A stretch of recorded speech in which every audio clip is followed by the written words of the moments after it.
Hello again, everyone. Tom Nagorski with the Cipher Brief, here for another conversation about the Middle East. This one about the United States, Iran, and Israel.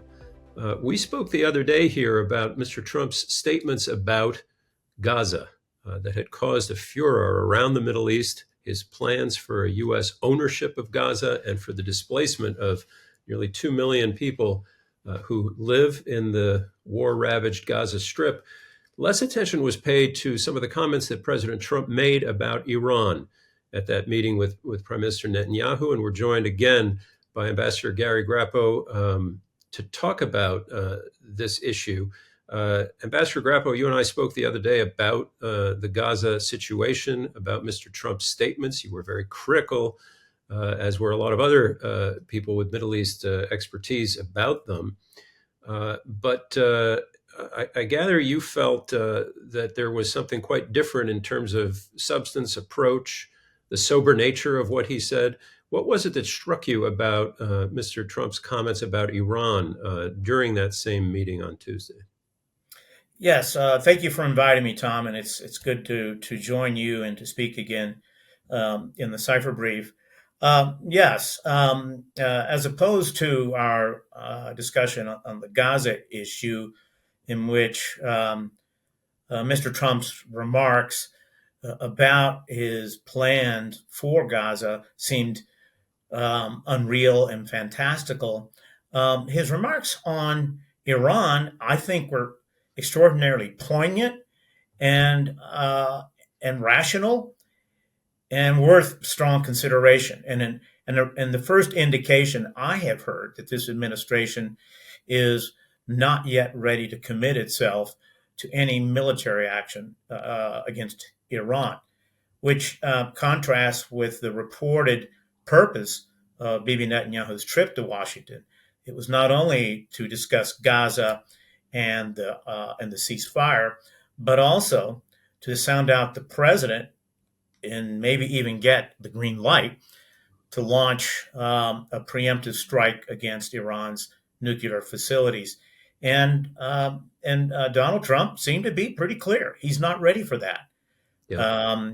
He had signed just before their meeting an executive order effectively putting into place his or reimposing his maximum pressure campaign.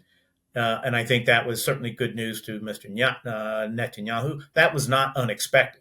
Many people, including myself, were well aware that this was going to happen. But on the question of any military action against Iran, he was not prepared at all to commit himself. And in fact, even put down the idea of wanting to see a nuclear peace agreement. That's the first time I've heard something like that directly from Mr. Trump. So, Not in the campaign, and not since he's returned to the White House. The future of national security is here.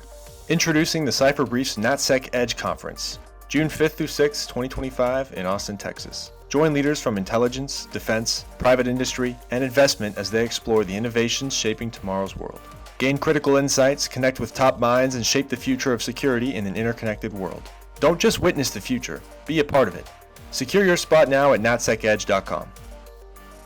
and just Ambassador Grappo, just to frame this a little bit, and we've reported on this at the Cipher Brief, we're at an interesting inflection point with Iran policy, right? Because the country itself has been badly weakened over the last year or 18 months by Israeli strikes against its proxy groups, Israeli strikes within Iran, unprecedented strikes against its air defenses and so forth.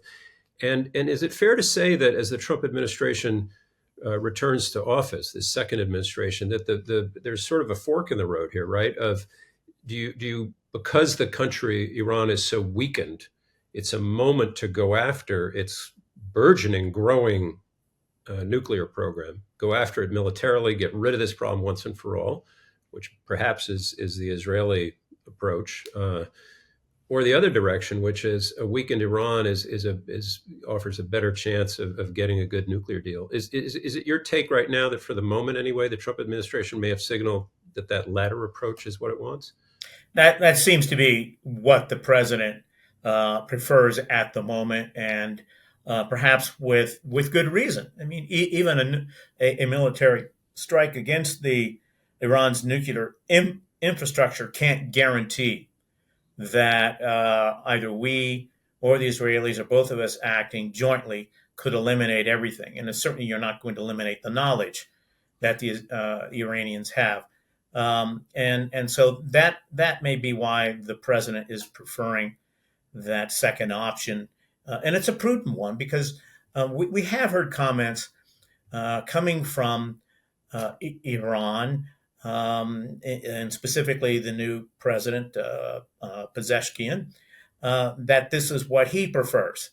And Iranian diplomats have been dropping hints with the Europeans that this is what they would like to do. In fact, they have restarted. Actually, I don't know whether they have restarted yet, but there are plans to restart some discussions with the Europeans on this matter. And so this might be the Iranian effort to show that they're willing to re-engage in order to avoid this preemptive attack. On the other hand, there are also reports coming out of Iran that they are accelerating the production of enriched uranium, certainly up to the 60% level, perhaps beyond that, although I have not seen reports of anything above that. But the quantities are much, much greater. And of course, to go from 60 to 90, which is what is necessary for a nuclear weapon, can be done very, very quickly in a matter of days, if not even less. So I think that the Iranians are sort of girding themselves in the event that they don't get the diplomatic approach, and looking at what options they have on their nuclear program, knowing full well also that will most definitely provoke an attack by the Israelis and likely by the United States. Well, I was going to say before we declare peace in our time here with Iran, it was clearly stated, as the Biden administration did as well, that that last rush to a bomb will compel military response. And I should add, if I'm not mistaken, that President Trump added another piece to that equation, which is he said he had left instructions that were were an assassination, were he to be killed by an Iranian plot of some kind, that he'd left clear instructions that to decimate Iran in the event that happens. So so there's that. Now, just to ask you a different question, is it possible that both are true, and that I described it as a fork in the road a moment ago, but that the administration may hold the very clear message that strikes are coming, whether they're Israeli strikes or U.S. strikes, and hold that over the regime's head, if you will, to force a stronger deal? Yeah, I think that's a strong possibility, and the Iranians are fully aware of this. And as you said at the outset, they are feeling quite vulnerable at the moment. Their air defenses have been seriously damaged, if not destroyed, by the last Israeli attack. They've lost a number of their missiles, certainly not all of them. Their missile production facility was severely damaged and taken offline by the Israelis. And so they know they're exposed right now, and they know that they cannot counter very effectively an Israeli attack, much less an American one, which is why they themselves, I think, are making pretty clear hints that they wouldn't mind starting a discussion. The question is how serious they are about this, and to what extent the hard right in Iran is controlling the rhetoric that's coming out of Tehran at the moment. And at least from my perspective, that doesn't seem to be very knowable. I'm sure the intelligence folks have other information.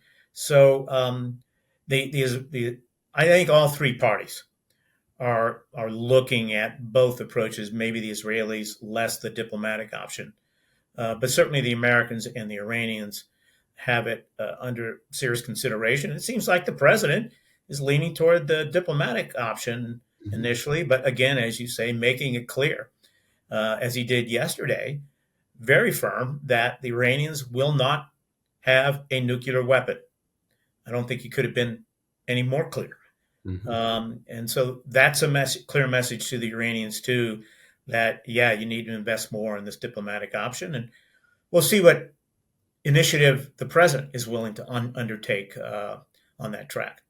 So then, last question, back to where we started with the Trump-Netanyahu meeting. Fair to say then that Prime Minister Netanyahu left with a message that seemed pretty clear he liked, or certainly his right wing members of his cabinet would have liked on Gaza, for all the criticism it got elsewhere, but a message he might not have been so grateful for in terms of the lack of a clear green light on Iran. Is that about it?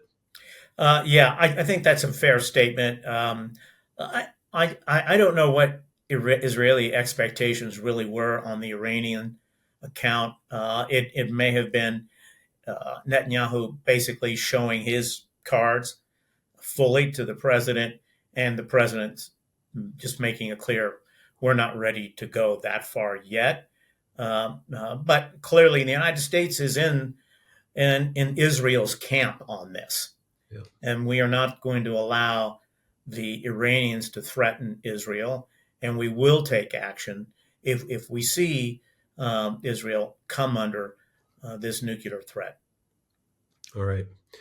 Thank you so much, Ambassador Gary Grappo. Appreciate your joining us again this week for another timely conversation. And as I always say to you, you'd never know where that part of the world is going to take us next. So I'm sure we'll see you before long. Thanks again. You're most welcome.